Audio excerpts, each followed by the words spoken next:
En este vídeo voy a enseñaros cómo he arreglado un coche que estaba mucho peor de lo que parecía. Hostia, yo que tú has apagado un momento, huele a quemado. Sale humo que te cagan, ¿no? Sí. Y además lo he mejorado para que corra más y consuma menos. Hace poco tuve que vender mi coche, uno de los que más me gustaban y con el que he ido a todas partes, por caminos de tierra, rocas, zonas inundadas, tanto por ciudad como para viajes, o sea, para todo. Pero a un colega se le rompió el coche y ya le habían timado varias veces al comprar uno, entonces le encantaba el mío y no vi otra opción que dárselo. Pues nada, tío. ¿Tu coche? Y la cosa es que yo tengo algunos más, pero ninguno tenía suficiente espacio de carga. Entonces me quedé buscando durante toda la noche y al día siguiente fui a la otra punta del país a comprar uno, un Honda HR-V. ¿Y por qué este modelo? Bueno, porque pesa poco más de 1000 kilos, como un MX-5, pero tiene tracción a las 4 ruedas y un motor VTEC de 125 caballos. Súper fiable, muy divertido, sube hasta 7000 vueltas y al final es como un Civic con el que puedes derrapar, ir por tierra y cargar cosas. El pequeño problema es que el anterior dueño sabía todo esto y lo había usado para eso e incluso más. Pero le eché un ojo por debajo, se veía bastante entero, las piezas no tenían holgura, lo que sí había era pues pequeñas fugas. Que ya me lo había comentado, pero casualmente esas fugas empezaron justo cuando iba a ir a por él. Así que por un lado tenía mala pinta, pero estos coches son muy sencillos y las piezas baratas. Encima tenía un taller de neumáticos, así que negocié para llevarme un juego además del coche. Pero cuando volvía, aunque el coche iba bastante bien, en la primera parada empezaron los problemas. El Dacia está tirando. Y mira qué charquito tiene debajo. Hostia. Con la matrícula Es nuevo. LH. Es nuevo. Eso te hace un par de años. Y este que tiene 21. Oh, no, mira cómo gotea. Vámonos para casa. ¿Qué huele a aceite? Sí. Y bastante. Y bastante, ¿no? Otro cochecito. Te has reído del pobre abuelo con su Dacia, pues el karma te ha metido un dedo en el culo. Tal cual. Así que tenía un coche con el mismo color que una papelera vieja al sol, que perdía aceite a un ritmo alarmante, que no era más alto que un Peugeot 106, aunque era un 4x4, y que encima llevaba unas ruedas absurdamente grandes que no eran legales como las de un Land Cruiser para hacer el Dakar. Así que lo que hice fue ir a casa lo más rápido posible sin paradas y nada más llegar a comprar las juntas por las que perdía, que eran dentro de la caja de cambios, así que como había que desmontarla, ya de paso cambié el embrague, que era muy barato. Con eso, el principal problema estaba solucionado, ahora el coche ya no iba goteando aceite y encima tenía el embrague nuevo, que puede durar 200.000 kilómetros. Pero eso sí, seguía consumiendo gasolina como si fuese un deportivo. Para ser exactos, 10 litros a los 100, y me parecía muchísimo, porque la gasolina está como a 2 euros el litro. Así que pensé que las llantas que llevaba no le estaban haciendo ningún bien, ni tampoco los neumáticos, entonces... Como siempre, compré unas llantas de MX5, suelen ser las más ligeras y las más baratas, y los dueños las suelen vender para poner unas más grandes, justo lo contrario a lo que yo quería hacer. Luego el paragolpes, aparte de unos roces que no me importaban mucho, tenía estos protectores, que yo creo que son incluso peores que los roces. Así que vi un paragolpes en el desguace por poco dinero, pero cuando fui a verlo, estaba peor que el mío. Ya, yo creo que está prácticamente igual que el que tengo o peor, entonces... Que se lo agradezco, pero no me lo voy a llevar. Así que me quedé con esas mierdas en el paragolpes, pero el viaje no fue en vano. Porque cuando me estaba yendo, vi que tenían al lado un taller en el que montaban ruedas. Y es que estos números que llevan los neumáticos indican su tamaño y tienen que ser equivalentes a los que lleva el coche cuando lo compras. Porque si no, te multan o no pasas la inspección. Vamos, problemas. Pero los que conseguí cuando compré el coche sí eran equivalentes y los podía poner en las llantas del MX5. Así que solo tenía que llevarlos a ese taller y cambiarlos. Pero claro, no iba a ser tan fácil. Mira, este es el problema. Que tiene... Te hace falta un centrador. Te va a vibrar esto, cosa fina. Y es que cuando son unas llantas, sí, son compatibles si tienen los mismos tornillos y a la misma medida. Pero como el círculo del centro no sea igual o como la profundidad no sea compatible, pueden vibrar o rozar. Y me pasaron justo las dos cosas, que después de cambiar los neumáticos, las llantas no tenían centradores. Y después de haber ido a comprarlos y gastarme 25 euros en unos aritos de plástico, cuando fui por segunda vez a instalarlas, el coche no se movía. Joder. Bueno, es un poquito solo, porque me he dado cuenta al moverlo. Es decir, aunque en las ruedas traseras no había problema, en las delanteras las pinzas de freno eran muy grandes, entonces rozaban con la llanta y tenía que poner separadores. Pero es que encima volvía a fugar, no mucho, pero sí algunas gotitas. Entonces miré en una aplicación de segunda mano para comprar los separadores cuanto antes, quedé con una persona y resulta que eran varios tíos fans a tope de los Honda Civic. que sabían un cojón sobre ellos y ya les cambiaban los motores mientras se hacían una barbacoa, en una tarde. Así que no solo le pusimos separadores, lo justo para que no rozase, sino que también le bajamos la suspensión, porque tenía unos topes, un kit de elevación que hacía que subiese 3 centímetros. Entonces era cuestión de quitar la suspensión delantera, sacar esos tacos y volverla a poner. Pero en la trasera, como era eje rígido, era cuestión de agarrar el muelle si tenías fuerza suficiente y sacar ese taco. Es un truco para hacerlo muy rápido, aunque no es algo que recomendaría, por lo menos no si estás solo. Otra cosa que tuve que hacer es que al cambiar la suspensión nos encontramos que las violetas perdían grasa, estaban ya en las últimas y había que cambiarlas. Así que después de esto el coche iba un pelín más ancho, lo justo para que no rozase, y un pelín más bajo, lo justo para que no diese miedo en las curvas, por lo inestable que era. Y parece una tontería, pero solo este cambio de ruedas hizo que bajasen de 23 kilos a 15, es decir, rebajar 8 kilos por cada rueda. Son 4... pues casi 32 kilos. Pero es que al ser masa no suspendida, o sea, como tus pies que los vas moviendo, es como llevar botas de plomo. Hace que cuando te las quites seas mucho más ágil. Pues al coche le pasó lo mismo, ya que técnicamente era como quitarle 126 kilos. Con esto y la bajada de suspensión que mejora la aerodinámica, el coche pasó de gastar 10 litros a los 100 a 7,5. Y con el mismo uso. Vamos, que podía hacer 100 kilómetros más con los mismos 30 litros. Una pasada. Pero lo mejor es que el coche ahora era mucho más ágil, más cómodo, menos ruidoso, aceleraba mejor, frenaba mejor y también iba muchísimo mejor en las curvas. El problema es que cuando tocas la suspensión del coche, el volante puede que no vaya recto, pero es muy fácil de solucionar. Puedes ir con el volante girado un poquito o puedes ir al supermercado, comprar un par de garrafas de agua grandes que no se muevan al tirar de ellas, una cuerda y ya que estás, un par de cochecitos. ¿Es importante que los cochecitos molen? Nah, es coña, valen cualquiera, pero ya que estás... Con eso, un juego de alfombrillas que estaban en oferta y unos plásticos para poner debajo de las ruedas, me puse en el parking a ajustar la dirección. Y dirás, ¿por qué no vas al taller? Bueno, pues porque era fiesta y estaban todos cerrados o me daban cita para no sé cuándo. Entonces... quería hacerlo ya, no quería ir con el volante hacia la izquierda. Lo primero es poner los plásticos debajo de las ruedas delanteras, para que el coche gire más fácil. Luego pones el volante lo más recto posible, súper recto. Ahora las botellas se ponen delante del coche, en las esquinas del paragolpes. Tienen que estar más o menos alineadas con las ruedas, luego vas a tener que moverlas. Y ahora la cuerda, que es mejor que sea un poquito gorda para que se vea bien, se ata a uno de los tapones y se pasa por detrás del coche rodeándolo. La cuerda tiene que quedar recta, a la misma altura que el tapón. Y ahora es cuando cogemos los cochecitos y para que la cuerda se separe de la llanta, los ponemos entre el neumático y la cuerda. Y dirás, ¿y no podía haber usado un taquito de madera? Pues sí, pero mola menos. Así que ahora coges un metro o una regla y mides que la cuerda esté a la misma distancia en la parte derecha de la rueda y en la parte izquierda. En la rueda de atrás, importante para cogerlo como referencia. Una vez has dejado la cuerda a la misma distancia en la rueda trasera, que lo consigues moviendo la botellita, pues ahora tienes que hacer que la rueda delantera quede igual, pero no lo está. Está a 2,5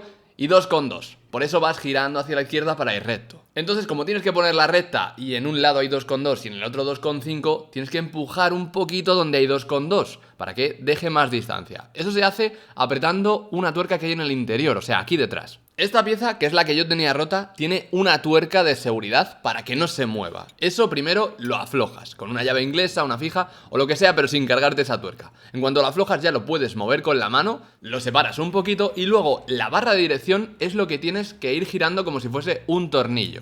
Ahora aquí hay 2,4 casi 5, 2,4 casi 5. Parece que está perfecto, pero debería estar un poquito hacia afuera, o sea, debería todavía estar un poquito más esto unido, porque los coches de tracción delantera tienen que ir las ruedas un poco así y los coches de tracción trasera tienen que ir las ruedas un poco así, si no, no van rectos. Entonces es como ajustar cualquier otro tornillo. Cuando giras esto hacia las agujas del reloj, se mete y entonces la rueda queda más hacia el interior de la parte trasera. Y cuando lo aflojas, pues al revés. Ya cuando lo tienes como quieres, aprietas esa tuerca de seguridad y así no se mueve. Ahora quedaría la otra rueda, que se veía desajustada hasta a simple vista. Entonces, si la parte de la izquierda está muy hacia adentro, que es la que se ajusta, lo que hay que hacer es aflojar el tornillo para que salga hacia afuera un poquito. Y con eso, una llave, unas botellas, una cuerda y 2 cochecitos, dejé la dirección alineada como si lo hubiese hecho en un taller. Ahora no tenía que ir girando hacia la izquierda para que el coche fuese recto, sino que el volante estaba prácticamente perfecto. Salvo por una cosa, y es que cuando lo agarrabas del lado derecho estaba como flojo. La goma o el plástico que recubre el aro metálico estaba suelta, entonces en uno de los lados se movía mucho y era molesto. Así que compré pegamento, que lo suyo es silicona, para que tenga cierta flexibilidad, ya que vamos a hacer fuerza, y lo inyecté con una jeringuilla, porque el volante tiene como microperforaciones, agujeritos, por las que si clavamos una aguja muy fina no se va a notar ni se va a quedar la marca. Así que por esos puntitos podemos ir inyectando pegamento, luego dejar que seque al sol, con las ventanas un poquito abiertas porque si no va a oler raro probablemente, y lo dejamos secar 24 horas. Con eso ya tendremos el volante perfecto. Bueno, sucio, eso sí. Y es que el coche estéticamente daba pena verlo, pero en especial el paso de ruedas, ya que ahora los neumáticos no llenaban tanto esta zona y se veía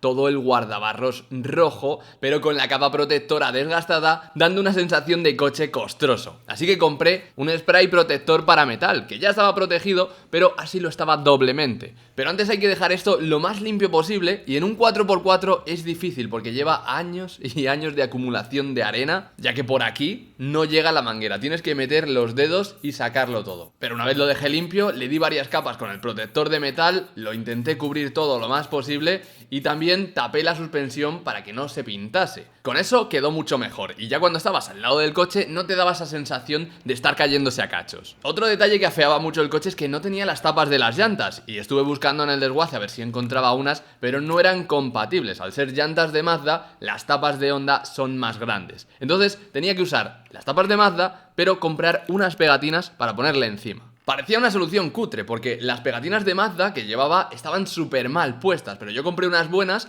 las puse lo más perfecto que pude y ya sí que quedaban como si fuesen tapas originales. Lo único es que al haber puesto separadores en las ruedas delanteras, las tapas se quedaban como al ras, súper justitas, pero delante se quedaban un poquito hacia adentro. Pero había cosas más importantes de las que preocuparse, por ejemplo, la pérdida de aceite. Así que hice lo que me dijeron los fans de los Civic, que comprase las juntas originales. Y es que en algunas, como el cárter, llevaba silicona. Así que cambié esas juntas y también cambié el aceite por el que recomendaban. Y con eso dejó de fugar. Pero de lo que me di cuenta cuando fui a por las juntas al concesionario es que al poner mi HR-V al lado del nuevo, el mío parecía un coche abandonado, tenía unos tonos rojos diferentes, estaba súper desgastado en algunas zonas y obviamente no brillaba igual que el nuevo, aunque era el mismo tono. Que es algo de lo que ya me había percatado, pero hasta que no lo pones al lado de uno que está perfecto, no te das cuenta de lo mal que está el tuyo. Y si te fijabas de cerca ya no era la diferencia de desgaste en la pintura, sino que estaba mal pintado, tenía pegamento, tenía arañazos, abolladuras,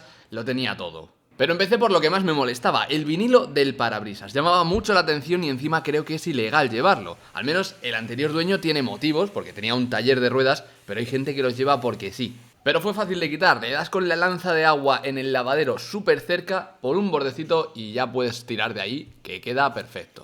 Lo siguiente fueron los faros, porque por la noche no veía nada, estaban súper amarillos, tapados y la luz no daba bien. Pero esta vez, en vez de cambiarlos o pulirlos, lo que hice fue usar una técnica muy rara. Aunque lo primero obviamente es limpiarlos lo mejor posible, luego utilicé un producto que creo que está en fase de pruebas, me lo dejó un colega, y son como unas toallitas, que la primera me pareció como un producto de limpieza ultra fuerte, algo en plan acetona o disolvente, porque quitaba todo lo amarillo solo con frotar un poquito. Y pude usar esa misma toallita para los dos faros, pero si ya cuando terminé con el primero estaba amarilla, cuando terminé con el segundo estaba marrón. Cuando se secaron quedaban fatal, o sea, peor que estaban, como blanquecinos, pero cuando pasé la segunda toallita es cuando se notaba el cambio. Eso sí, solo hay que darle una pasada. Cuando empieza a secar no los vuelvas a tocar porque los estropeas. O sea, con esto ya estaría. Y lo digo porque con el faro derecho me pasó que había un piquito en el que no había pasado la toallita, le di otra vez a todo el faro y no quedó tan perfecto como el de la izquierda. Pero vamos, que aun con esas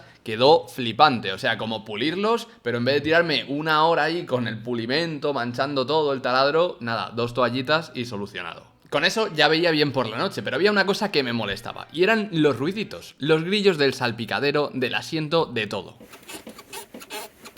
Y si tenéis este coche o uno similar, esto os va a ser útil, porque se va mucho más cómodo sin ruidos. El primero estaba en la guantera, pero con 2 pegotes ya cerraba bien, no oías las vibraciones. Y en la de abajo, porque este tiene 2 guanteras, simplemente con poner algo dentro ya no se oían ruidos. Luego los ruidos del salpicadero venían del cuadro, era un chirrido súper molesto.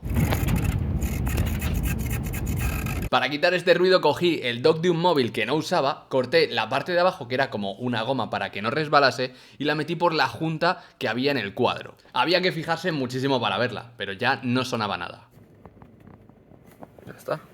El resto de ruidos salían de la junta de las ventanillas, de los cinturones de seguridad y de la base del asiento. Con eso el coche estaba completamente en silencio y encima el motor no sonaba nada. La siguiente cosa que me molestaba es que me estaba quemando al conducirlo. O sea, por el techo solar no tenía un filtro ultravioleta. Entonces, si pasas muchas horas conduciendo, como es mi caso, te quemas, te pones moreno. Y pensaba vinilarlo. De hecho, pedí cita para vinilar las ventanas traseras porque se ve muchísimo por este coche. Tiene todo ventanas. Pero luego me enteré que había un accesorio para poner en el techo solar con una especie de clips. Y se podía poner debajo de la bandeja trasera. O sea, venía con el coche, pero por lo que sea yo no lo llevaba. Así que lo conseguí, lo limpié porque estaba como si estuviese abandonado en un desguace y lo puse. Simplemente girar 2 tornillos con la mano. Y dirás, ¿para qué quieres techo solar si luego lo tapas? Bueno, pues porque lo abres en 0,5 segundos y se ventila mucho el coche.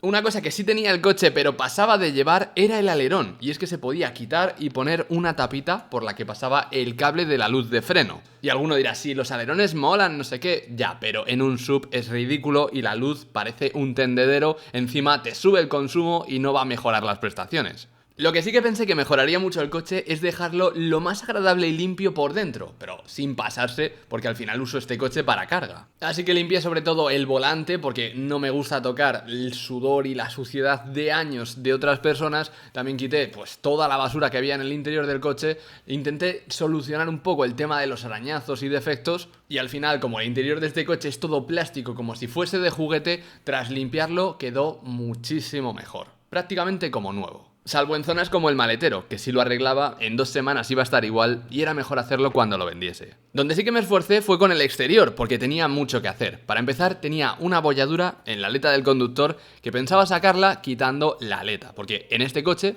quitas unos tornillos y puedes sacarla. Que si no puedes quitar la aleta porque va soldada, hay cosas que puedes quitar como este depósito de agua para acceder por ahí. Pero cuando estaba quitando los tornillos que van por el marco de la puerta, vi un agujero por el que podía meter una palanca. En este caso, un bate de béisbol. Pequeñito, pero venía hasta mejor. Es importante, eso sí, que sea algo con la punta redondeada, porque si es un pico o algo de metal, vas a hacer la abolladura peor, se va a quedar como marcado. Entonces, sin desmontar nada, simplemente metiendo un bate por el hueco de la puerta y luego aprovechando la fuerza que hacía la propia puerta al cerrarla, es como hice palanca para sacar la abolladura. Y quizás no te quede perfecto, pero por lo que se tarda, lo poco que hay que desmontar, o sea, nada, y lo que te puede costar, que puede ser un trozo de madera, creo que merece la pena. Porque así estaba antes, una abolladura que se veía a muchos metros del coche, y así estaba ahora. Algo casi inapreciable. Pero quedaba lo más difícil, hacer que no pareciese que tenía 20 años. Para eso empecé con los pequeños detalles. Por ejemplo, el brazo del limpiaparabrisas había vivido tiempos mejores, así que lo pinté con pintura negro mate. Y pasó de estar súper desgastado a quedar como nuevo. Lo siguiente fue quitar todas las pegatinas y los restos que quedaban de ellas. El pegamento ese que se queda en los cristales, en la chapa. Bueno, pues en el cristal con una rasqueta y alcohol sale súper fácil. Pero en la chapa pues tienes que ir frotando poco a poco con el alcohol sin rascar porque lo arañarías. Y el rastro que se queda, que se ve como a contraluz, no es pegamento. Es que la pintura ahí ha estado tapada y no se ha gastado. Entonces el resto sí. Como cuando tú te quemas al sol, salvo en la zona que llevas bañador. Pues igual. Para eso había que arreglar toda la pintura del coche, dejarlo por igual. Lo primero es lavarlo a máquina con una lanza de agua y luego lavarlo a mano. Porque solo con el chorro de agua no se quita toda la suciedad y luego vamos a frotar por encima. Si hay como arenilla, lo vamos a empeorar. Lo siguiente es coger una pulidora eléctrica, que dirás, sí, claro, millonet, y ahora voy y me compro una. Bueno, pintar un coche cuesta 1000 euros o más y una pulidora cuesta 50, así que creo que merece la pena. El bote de pulimento pueden ser 5 o 10 euros, el mío es el más barato. Ya os digo que nunca había pulido un coche entero, solo faros, piezas pequeñas o cosas así, pero poco podía empeorar y al final quedó que te cagas. Simplemente esparciendo con una esponjita primero el pulimento y luego pasando esta máquina, no apretando, sino casi sin rozar, el coche cada vez iba quedando mucho mejor. No tenía arañazos, brillaba más, la pintura estaba viva, ¿sabes? No como antes, súper mate. Y la última pasada la hice a mano, con la esponjita. Que si quisieras hacerlo todo a mano, pues te vas a dejar el brazo, pero se podría. Otra cosa que pulí fue el escape, pero esto se hace con una esponja de metal, súper fina. Le frotas hasta que quitas el óxido y la suciedad y al final, dándole el mismo sentido y limpiando todo, se queda como si fuese una línea de acero inoxidable. Bastante guay. Aquí también estaba el difusor un poco desgastado y sucio, simplemente le di con hidratador y un trapo y se quedó mucho mejor. Seguían notándose unos rastros de pintura roja porque no lo taparían bien al pintar, pero mejoraba bastante. Y ya que tenía un trapo manchado de hidratador, le di a todas las juntas del coche, las del techo solar, la de las ventanillas, todo lo que sea de goma o plástico, le das el liquidito. Yo ahora lo hago con la mano porque así dura más el producto y cuando ya está bien absorbido le pasas un trapo. Eso sí, es importante no dejar gotitas, por eso a veces es mejor echar en el trapo porque si no te puede quedar un resultado irregular. Al final es como cuando en una madera súper seca echas barniz, aceite y empieza a brillar, pues hay que darle a todo por igual. Y ya, si no te importa tirar el trapo, puedes limpiar los neumáticos con esto que se quedan brillantitos, pero el trapo, como digo, para tirar. Y en la carrocería, después de limpiar y pulir, el toque definitivo es dar cera, porque así proteges este acabado, te dura más tiempo y encima brilla un poco más. Así que al final el coche pasó de esto a esto. No solo la pintura estaba por igual, sino que prácticamente el coche parecía un espejo. Toda la pintura estaba suavecita, daba gusto tocarlo y ya no era un coche en 3 o 4 rojos diferentes, sino en el mismo color y muy brillante. Y parece mentira lo que puede cambiar un coche en unas pocas semanas de trabajo sin necesidad de gastar grandes sumas de dinero, simplemente dándole el cariño que necesita, poniendo las piezas correctas y haciendo todo con un poco de gusto. Así tenemos un coche que probablemente pueda durar otros 20 años y pasárnoslo bien con él, porque todavía le quedan muchas aventuras.